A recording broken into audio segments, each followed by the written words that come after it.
যারা পর্নোগ্রাফিতে অ্যাডিক্ট হয় তারা কিন্তু চির অসুখী হয়, জীবনে আর কোনোদিন সুখী বা তৃপ্ত হইতে পারে না। তাদের ব্রেন ব্লো আউট হয়ে যায়, ব্রেন নষ্ট হয়ে যায়।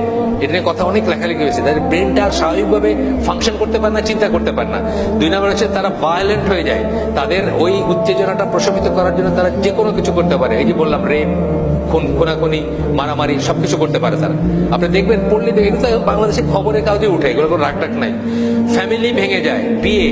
পর্নোগ্রাফিতে আপনার 5 মিনিটের একটা ইসের ভিতর যত কিছু এই সমস্ত জিনিসগুলো বাস্তব জীবনে কোনোদিন হয় না। বাস্তবে বউ এইভাবে বিহেভ করে না, একটা পর্নোস্টার যেভাবে বিহেভ করে এইভাবে করে না। সো আপনি বিয়ের সাথে সাথেই আপনার মনে দূর এটা কি করলাম, মানে বিয়েতে আপনি আপনার পর্নোগ্রাফি থেকে যে ইমাজিনেশন আসছে, জীবনে দেখলেন যে এটা তো কোনো ব্যাপার না।